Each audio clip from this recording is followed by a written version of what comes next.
बिस्मिल्लाहिर्रहमानिर्रहीम। अस्सलाम वालेकुम स्टूडेंट्स, मेरा नाम इमरान अहमद है और मैं आपका कंप्यूटर साइंस का टीचर हूँ। स्टूडेंट्स, आज हम ग्रेड 8 का चैप्टर नंबर 8 की एक्सरसाइज को देखेंगे। और स्टूडेंट्स, आज की एक्सरसाइज के अंदर हम डिफरेंट जो क्वेश्चंस हैं उनके आंसर्स आइडेंटिफाई करके देखेंगे कि उनके आंसर्स कैसे हम निकाल सकते हैं। तो स्टूडेंट्स, आइए फिर आज का लेक्चर फॉर्मली स्टार्ट करते हैं। तो स्टूडेंट्स, ये हमारा चैप्टर नंबर 8 है जिसका नाम है advance algorithms and flow charts.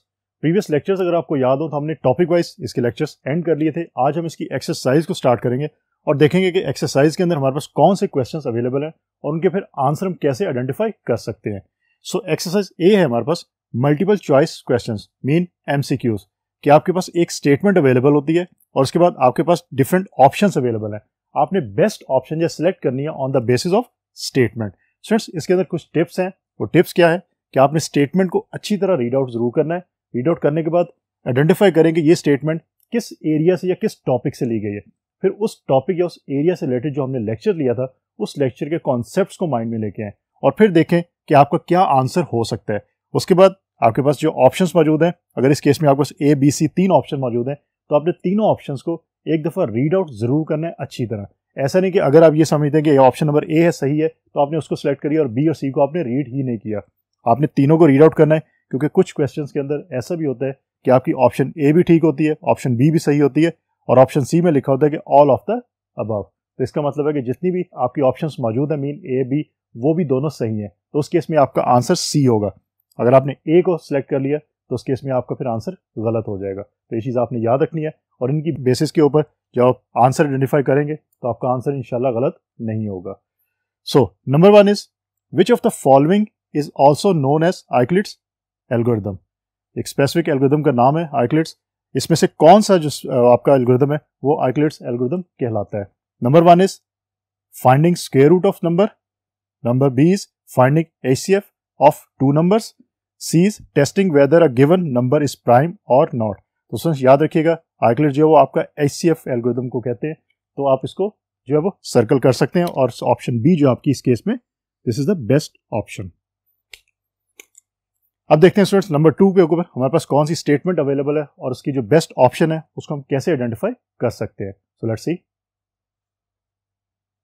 Number 2, start and stop messages are given in. Options क्या है? A algorithms, B flow charts, C computer programmes.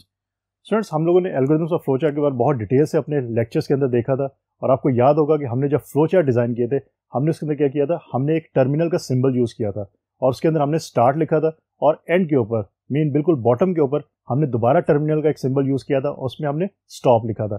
इसका मतलब है कि स्टार्ट एंड स्टॉप मैसेज जो होते हैं वो आपके किस में होते हैं? वो फ्लो चार्ट में होते हैं कि जब भी आपने फ्लो चार्ट को स्टार्ट करना है तो आपने स्टार्ट का मैसेज यूज करना है, जब आपने उसको स्टॉप करना है या एंड करना है तो आपने स्टॉप का मैसेज जो वो यूज करना होता है। तो इस केस में आपका जो आंसर होगा that would be option number B. तो मैं इसको सर्कल कर देता हूं। Number 3, what is the maximum number of comparisons required to find the maximum out of 3 numbers. In fact आपको 3 नंबर्स दिए गए, उनको आपने कंपेयर करते हुए बताना है कि मैक्सिमम नंबर जो है वो कौन सा हो सकता है और कितने आपके कंपैरिजन उसमें बनेंगे। आपके कंपैरिजन 2 होंगे, 1 होगा या 3 कंपैरिजन होंगे। एज्यूम कर लेते 3 नंबर्स है हमारे पास ए बी और सी। आपने चेक करना है कि ए बी से बड़ा है तो आपका एक कंपैरिजन हो गया। उसके बाद आपने चेक किया ए सी से बड़ा है तो आपके 2 कंपैरिजन हो गए।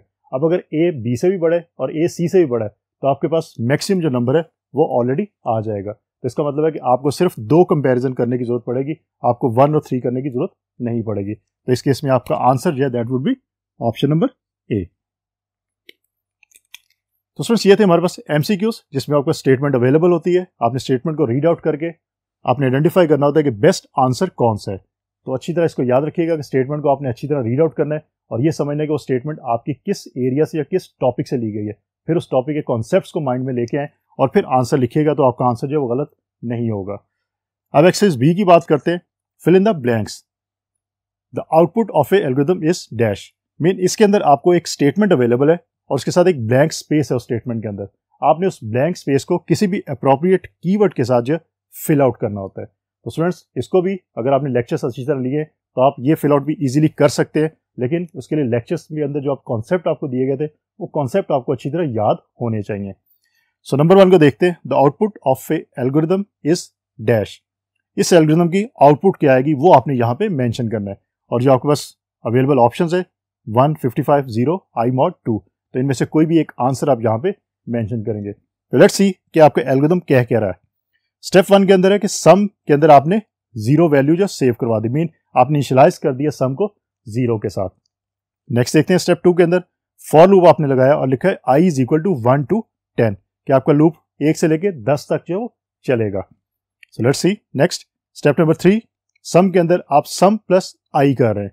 सो अब यहां पे जरा गौर कीजिएगा, सम प्लस आई, इस वक्त आपकी जो पहली दफा जब लूप चलेगा तो आपके पास सम की वैल्यू जो है वो 0 है, तो यहाँ 0 आ जाएगा। आई की वैल्यू यहां से 1 आ गई तो 1, इसका मतलब 1 प्लस 0 सम की वैल्यू क्या हो जाएगी, 1 हो जाएगी, और 1 आपका जो है वो आंसर में आएगा। उसके बाद आप अगर दोबारा इस लूप को चलाएंगे, अब सम की वैल्यू क्या हो चुकी है, 1 हो चुकी है, तो इसका मतलब यहाँ पे 1 आएगा, प्लस अब आई की वैल्यू पहले 1 थी, अब लूप में अब सेकंड आ गई 2 आ गई, तो 1 प्लस 2 हो जाएगा, तो आंसर में 3 आ गया। अगेन आपके चले तो सम अब 3 है, प्लस आई की वैल्यू यहाँ पे अब 3 हो चुकी है, तो 3 प्लस 3 आपका 6 हो गया, एंड सो ऑन। स्टूडेंट्स जब ये आपका 10 तक चलेगा लूप, तो आपके पास आंसर जो आएगा दैट वुड बी 55। आप इसको 10 तक चला के देखिएगा और चेक कीजिएगा कि आंसर आपका 55 आता है या नहीं आता। डेफिनेटली आपका आंसर 55 ही आएगा, तो मैं यहाँ पे इसको मेंशन कर देता हूँ 55, क्योंकि लॉजिक मैंने आपको बता दी कि किस तरह ये कैलकुलेशन हो रही है, तो अब इसको आप एंड तक ले जा सकते हैं और फिर देख सकते हैं कि आपका आंसर 55 आता है या नहीं आता। अब स्टूडेंट देखते हैं हमारे पास नंबर 2 के ऊपर कौन सी स्टेटमेंट अवेलेबल है और उसके अंदर जो ब्लैंक स्पेस है उसको हम कैसे स्पेसिफिक जो कीवर्ड है उससे फिल आउट कर सकते हैं। सो लेट्स सी।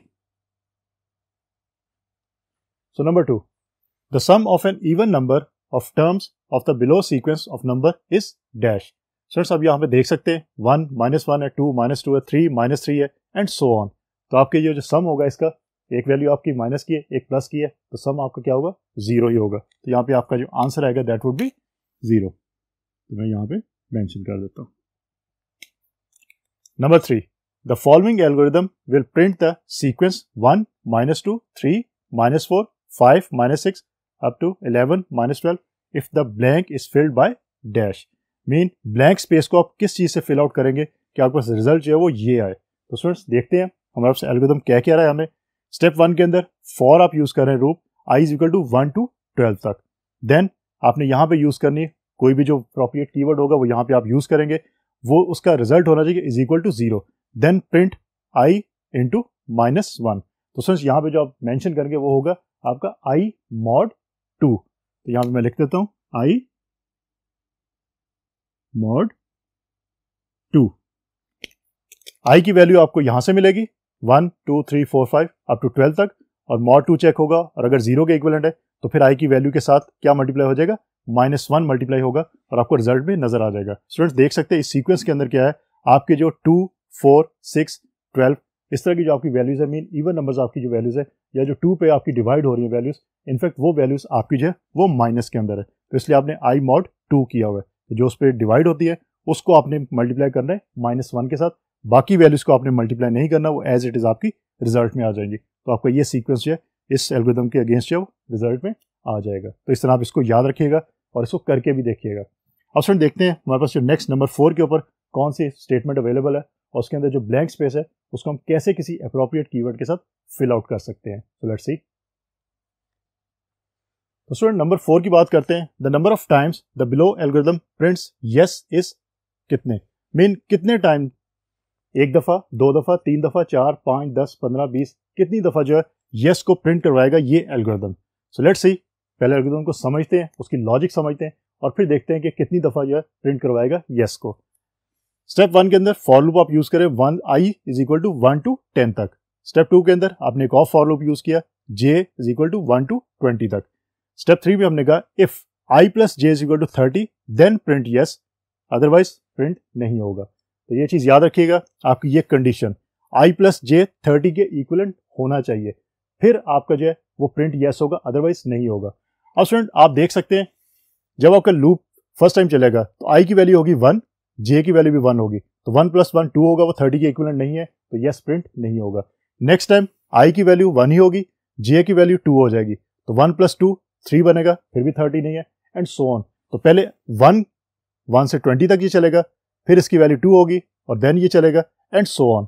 अब स्टूडेंट्स अगर आपने देखना है कि लास्ट में आपका 30 कब आएगा, तो आप देख सकते सिर्फ एक ही दफ़ा जो है 30 आएगा, तो इसका मतलब है कि एक दफ़ा जो है वो यस प्रिंट होगा। आप इसको करके देख सकते हैं रफ कॉपी के ऊपर, आप इसको सोल्यूशन करके देख सकते हैं वन बाय वन, लेकिन लॉजिक आपको समझ आ गई, वो मैंने आपको बता दी कि कैसे होगा। आप इस लॉजिक की बेस पे चेक कर सकते हैं कि एक ही दफ़ा प्रिंट होगा, एक से ज़्यादा प्रिंट नहीं होगा। तो आपको यहाँ पे आंसर में क्या आएगा, 1 मीन यस जो है वो सिर्फ और सिर्फ एक दफ़ा प्रिंट होगा, एक से ज़्यादा दफ़ा प्रिंट नहीं होगा। तो स्टूडेंट्स बेसिकली आज जो हमारे थे चैप्टर नंबर 8 की एक्सरसाइज थी, हमने देखा चैप्टर नंबर 8 के जो एक्सरसाइज है उसमें पहले MCQs को देखा, स्टेटमेंट अवेलेबल है हमारे पास, हमने स्टेटमेंट की बेस के ऊपर जो है हमारे पास ऑप्शंस हैं, उन ऑप्शंस में से बेस्ट ऑप्शन सेलेक्ट करनी होती है। देन हमने बात की कि हमारे पास फिल इन द ब्लैंक्स है, स्टेटमेंट अवेलेबल है, हमने उसके अंदर जो ब्लैंक स्पेस है उसको किसी अप्रोप्रिएट कीवर्ड के साथ फिल आउट करना होता है। तो कैसे करते हैं वो चीज़ मैंने आपको बता दी, लेकिन अगेन आपका ये chapter algorithm and flow chart से रिलेटेड है, तो आपकी एक्सरसाइज भी एल्गोरिथम और फ्लो चार्ट से ही रिलेटेड थी। तो आपको एल्गोरिथम और फ्लो चार्ट का कॉन्सेप्ट लाजमी होना चाहिए, क्योंकि इसके बारे में आपके एग्जाम में क्वेश्चंस पूछे जा सकते हैं। स्टूडेंट्स होपफुली आज का लेक्चर आपको अच्छी तरह समझ आ गया होगा। इंशाल्लाह अगली दफ़ा नए लेक्चर के साथ दोबारा मुलाकात होगी। अपना बहुत सारा ख्याल रखिएगा। अल्लाह हाफिज़।